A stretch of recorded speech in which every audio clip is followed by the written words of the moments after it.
Good morning, dear students. It is nice to meet you today, all of you, through this online class. We are meeting first time through this online class. I hope you are all feeling well, and that is my prayer too. The first topic that I want to discuss with you is nuclear chemistry. See, you have studied chemistry so far, and you have got a new title here heading nuclear chemistry. If you take an atom, at its center there will be a nucleus. Outside the nucleus there will be electrons. So whatever chemistry that you studied so far, it is outside the nucleus. That means it is connected with electrons. The exchange of electrons between the atoms, whether it is donated or transferred or completely transferred to one atom, etc. So that is a part of chemistry. So chemistry that you studied so far deals with what? The electrons. Now today we shall see the chemistry that is dealing with the transformations occurring in nucleus of an atom. There is changes in the nucleus of an atom. So what are the changes that are there occurring in nucleus of an atom? You know, in the nucleus there are nucleons. What are nucleons? Protons and neutrons are together called as neutrons. So whenever there is a change in the nucleus, we say there will be change in the number of protons and neutrons. So this topic deals with the chemistry of the nucleus, the changes that are occurring in the nucleus of an atom. Therefore, we have got the topic nuclear chemistry. Now, under this nuclear chemistry, first let us study what is binding energy. So, before we go into the details of the types of radiations that are emitted by the radioactive elements, definition of a radioactive element, definition of a radioactive rays, let us first study what is binding energy. Is it okay? See, in the nucleus I said there will be protons and neutrons. Theoretically, I have written here mass of one proton is equal to 1.007825 atomic mass units. AMU I have written in short. Mass of one neutron is equal to 1.008665 atomic mass units. So mass of one proton and mass of one neutron I have written like this. Now let us see, for example, the deuterium atom. The deuterium atom, right? I have written 1H2. 1 is the atomic number, 2 is the mass number of deuterium. So deuterium formula is 1H2. Now, deuterium has got an atomic mass 2, that means atomic number 1, which means there is one proton and remaining is one neutron. So I have written already mass of one proton, mass of one neutron. If we total this mass of one proton and mass of one neutron, the total mass of deuterium is how much? The total mass of nucleons, in other words, right, is 2.01649 Followed, I have added these two, mass of one proton and mass of one neutron. If they are added, you get the value of 2.01649 atomic mass units. So that is the theoretically calculated mass of nucleons present in deuteron.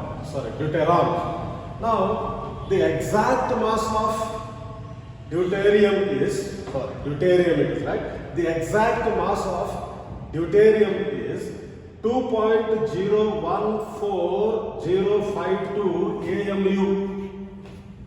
I repeat this. The exact mass of deuterium is 2.014052 atomic mass units. Now look here. Mass of nucleons that we have written for deuterium is 2.016490. When we have written its exact mass, it is 2.014052. They are not same. Followed what I said? So whether we calculate theoretically or experimentally, the mass should be same. But here we are getting different. So what is the difference in mass then between this mass of nucleons of deuterium and the mass of the exact mass of deuterium? The difference is 0.002338. So in other words, 0.002338 atomic mass units. So there is a difference in this mass. Now the question is where this mass has gone. Is it okay? Followed what I am telling? I repeat what I said. Whether we calculate the mass of deuterium theoretically, experimentally, they should remain same. But we are getting a difference in their mass. A difference in how much? 0.002338. So where is this mass has gone? We say this mass has missing mass. In other words, it is also called as mass defect. Followed. So the difference in the mass of the nucleons and the exact mass of deuterium is, for example, here it is called as mass defect. Now the question is where this mass has gone? What has happened to this mass? Now here we remember a greatest physicist, a German physicist, a greatest physicist of all the time, Albert Einstein. You remember very well.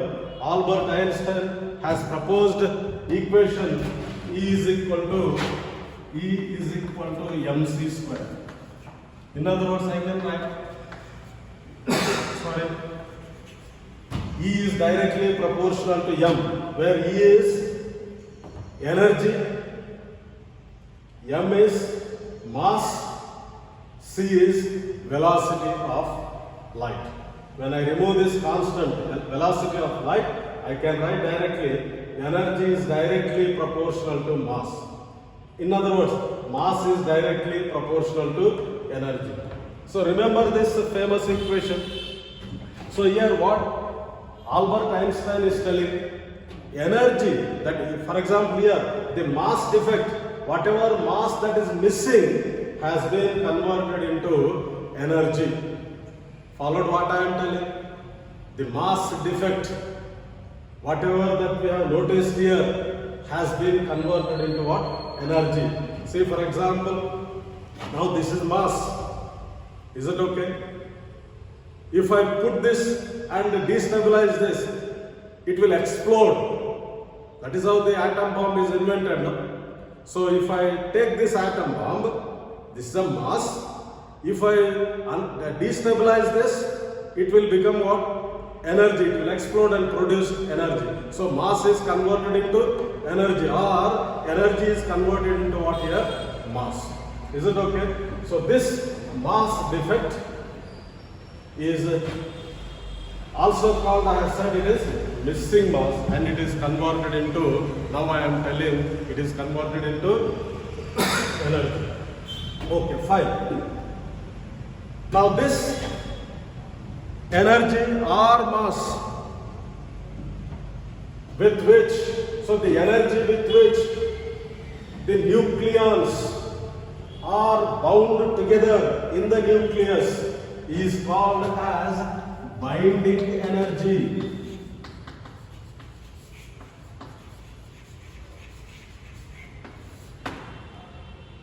So we are getting the definition binding energy. What is the binding energy then?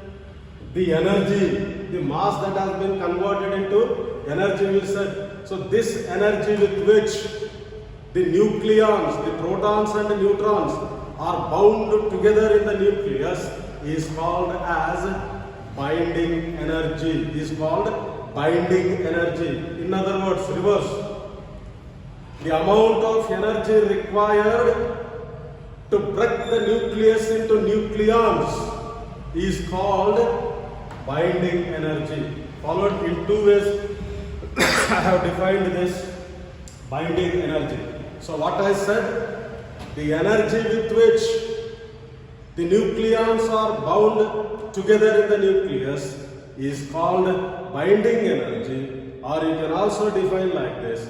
The amount of energy required to break the nucleus into nucleons is called binding energy. So follow this. We have defined two things now. What is mass defect we defined and what is binding energy. Now, binding energy is associated with the stabilities of the various nucleus of an atom. So, the stabilities of various elements depends upon what?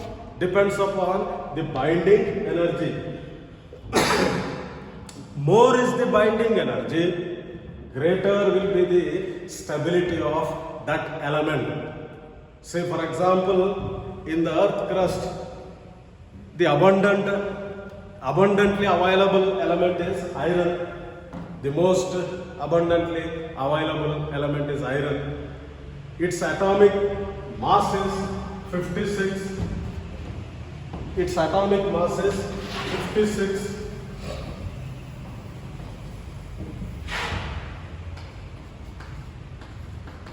So mass number is 56 and its binding energy is, its 8.5 MeV. Is it okay? So I am telling you, more is the binding energy, more will be the stability of the element. So I said, for example, iron is the most stable element because it has got the binding energy how much?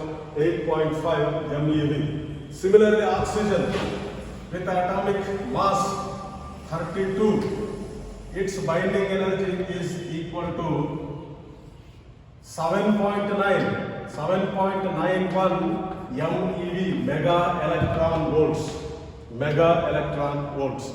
So what I am telling is, more is the binding energy, more will be the stability of that element or that nucleus. Hydrogen, if you take, its binding energy is 3.2 MeV. So less it is. So less is the amount of binding energy, lesser will be the stability of that atom or that nucleus. That's why hydrogen, they fuse easily to form the helium nucleus. That is what happening in the sun, right? The hydrogen nuclei, they fuse to produce the helium nucleus. And another element, uranium 92-235. Uranium 92-235. So which is having the 7.1 binding energy is less than that of the iron. Therefore, once again, uranium 92-235 is less stable. That's why it acts as a radioactive material.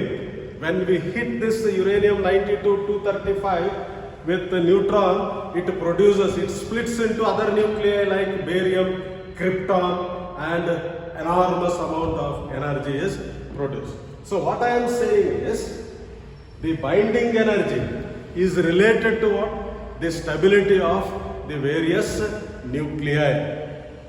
I said iron is more stable because it has got more binding energy.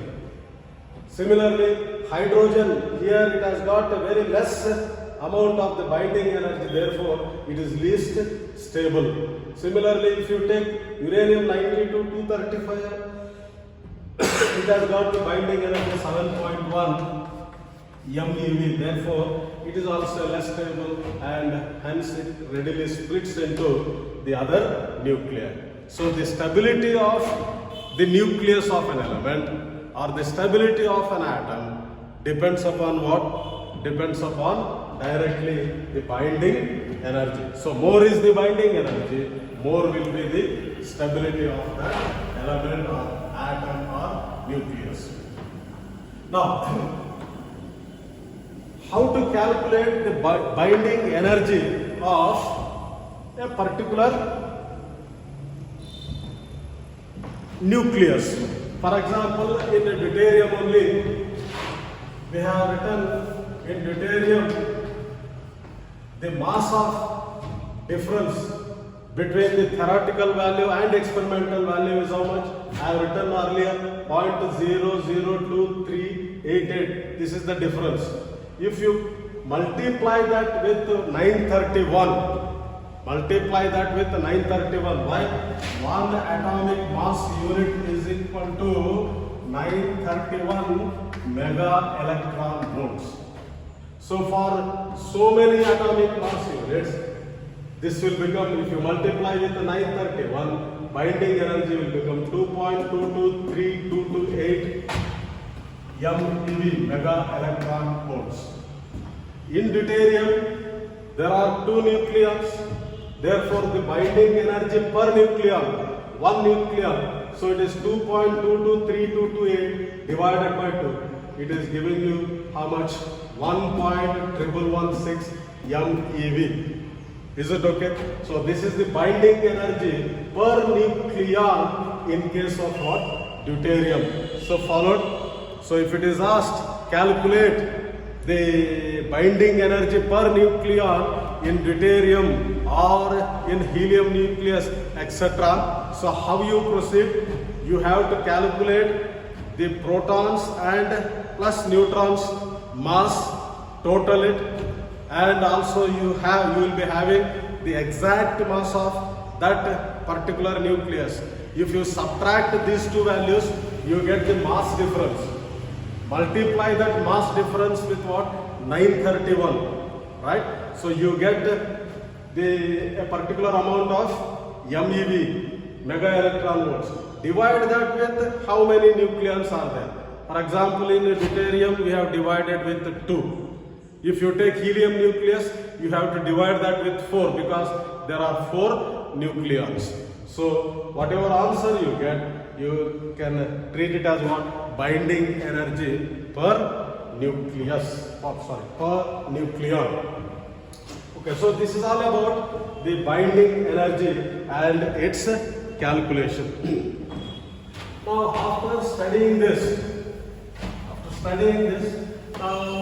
what are nuclear radiations? So under this nuclear chemistry, we studied so far binding energy and its calculation. We have also defined what is mass defect. Now what are nuclear radiations?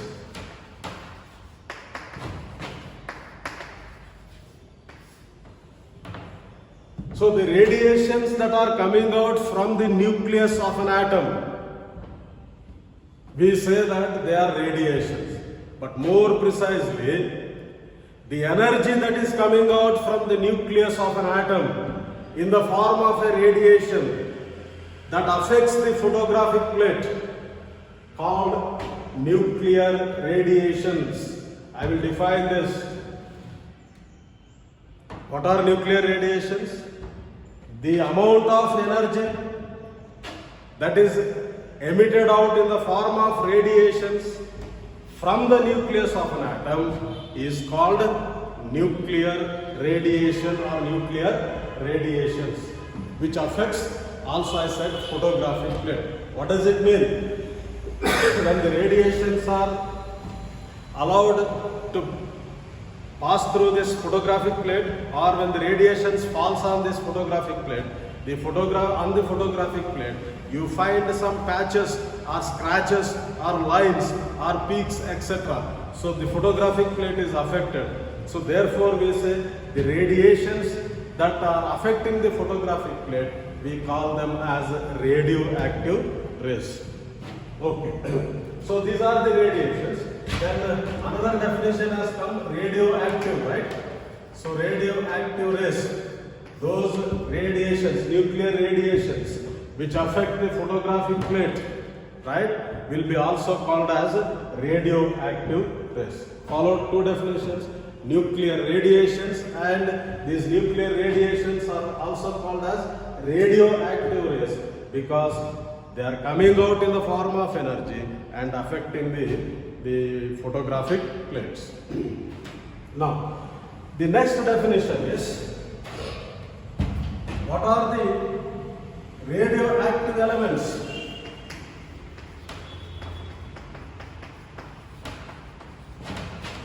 Simple. The elements which are emitting these radioactive radiations continuously or spontaneously called radioactive elements.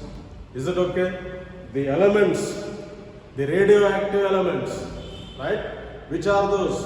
So the elements which are emitting these radioactive rays spontaneously, that is important, spontaneously are called as radioactive elements. So there are certain elements which are naturally emitting the radioactive radiations. For example, radium, uranium. So they are unstable elements. So they keep emitting these radiations in the form of energy. And we also make certain elements radioactive. So those elements which are not radioactive, under special conditions, we make them to emit the nuclear radiations, right? So there are certain elements which are naturally they emit radioactive rays. There are some elements which we make artificially, which we make them artificially to emit the radioactive rays. So those are the radioactive elements. So now how do you define the radioactivity then? Radioactivity, another definition, or nuclear activity.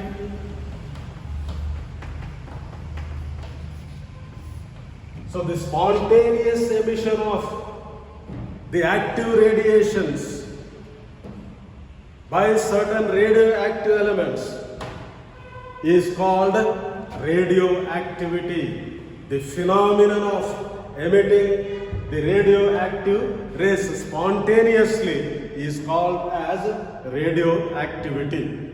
Is it okay? Now, after studying these few definitions, now we shall also study the types of nuclear radiations that are emitted by a radioactive elements, right? There are, the scientist Rutherford,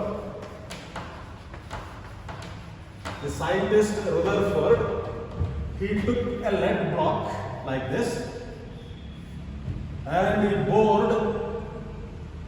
In other words, he made a hole in that lead block, placed a radioactive element there, and he subjected the radiations, the radioactive rays that are emitted by this nuclear material into an electric field,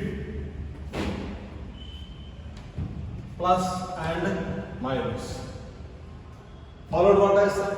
The scientist Rutherford is studying what type of radioactive rays are emitted by a radioactive element. So he took a lead block, he bored a hole there and placed a radioactive element there, and radiations that are emitted by this element are subjected to an electric field. Some rays are bending towards this negative field, electric field. Some rays are bending towards this positive electric field, and some rays they are bending, neither they are bending towards the negative or positive, they are traveling straight. So three types of radioactivity rays are emitted by a radioactive element. So the first type, the rays which are bending towards the negative field are called alpha rays. They are called alpha rays, and the nuclear radiations that are bending towards the positive field are called beta rays. And the rays that are neither bending towards the negative or positive, they are traveling straight, they are called gamma rays. Followed what Rutherford is telling, the radioactive rays that are bending towards the negative field are called alpha rays. Those rays which are bending towards the positive field are called beta rays. Those rays which are affected by either of this field, not affected either of this field, traveling straight, are called gamma rays. Okay, now take these alpha rays. When they are bending towards this negative field, they must be positively charged rays. They must be positively charged particles. So Rutherford next says they are nothing but the helium nuclei. So alpha rays are nothing but helium nuclei. So they are positively charged particles. And what is that particle? It is nothing but what? Helium nuclei. Then next, take up this beta rays. Since they are bending towards the positive field, they must be negatively charged. They are negatively charged rays, negatively charged particles, and they are nothing but the electrons. In charge of -1, right? They are electrons. Is it okay?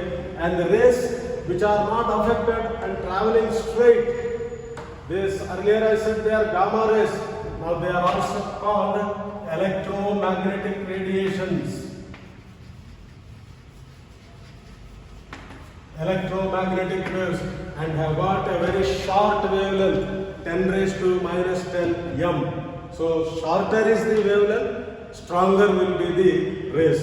That means the gamma rays are more energetic than beta rays and gamma rays. So three types. Then the next one is alpha rays. They travel slowly than beta rays and then which in turn gamma rays. So what I said, the velocity of the gamma rays is less than that of beta rays, and the velocity of this beta rays is less than that of what? Gamma rays. Now, if I define this more precisely, the velocity of alpha rays is 1/10 of that of the velocity of light. You know the velocity of light is how much? 10 raised to 8 meters per second. So it is the velocity of the alpha rays is 1/10 of what? The velocity of light. And the velocity of this beta rays is 99% of that of the velocity of light. And the gamma rays or electromagnetic radiations, their velocity is equal to the velocity of the light itself. Right? Then another property if you study, the alpha rays, when they pass through, say for example a gas, there are molecules here, so alpha rays are passing.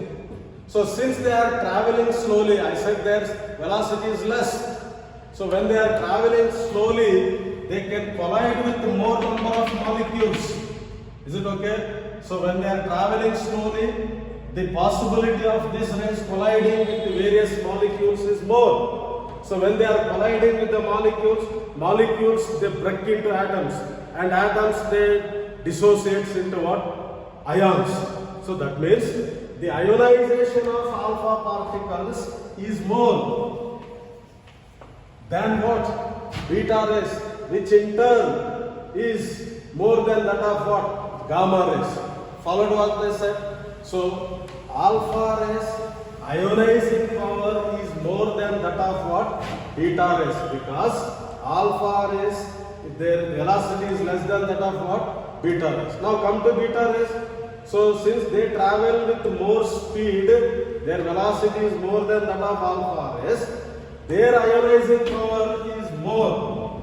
Is it okay? So the ionizing power of this beta rays is more than that of what? Gamma rays, but less than that of what? Alpha rays. Is it okay? So the ionizing power of the beta rays is less than that of what? The alpha rays, but it is greater than that of what? Gamma rays. Then take this gamma rays then. So gamma rays are traveling with very high speed. So when they are traveling with very high speed, they can collide only with the few number of molecules, and hence only few molecules gets it splits into atoms and further ionization. So the ionizing power of gamma rays is less than that of what? Beta, which in turn is less than that of what? Alpha. Followed what I said? I repeat, the ionizing power of alpha rays is more than that of the beta rays. Similarly, the ionizing power of beta rays is more than that of what? Gamma rays. So gamma rays are having less ionizing power because their speed is very high, their velocity is very high. And another property of this three types of rays is alpha rays, they affect the photographic plate. They affect the photographic plate. That means if you place a photographic plate in front of this alpha rays, photographic plates, on the photographic plate you find some scratches, or I said lines. We call them later on spectral lines, right? So alpha rays, they affect the photographic plate. Similarly, beta rays, they affect the photographic plate more than the alpha rays. Remember this, because the alpha rays, when they fall on the photographic plate, they give rise to X-rays. That is the reason the effect of this beta rays is more on the photographic plate than what? Alpha rays. So gamma rays, they also affect the photographic plate, but less than that of the beta and alpha. Is it okay? So all the three are affecting the photographic plate, but among those three, the beta particles affect the photographic plate much. I said it is because beta rays, when they fall on the photographic plate, they give rise to the X-rays, right? And all these three, they also show another property which is called fluorescence. Fluorescence. What is this fluorescence?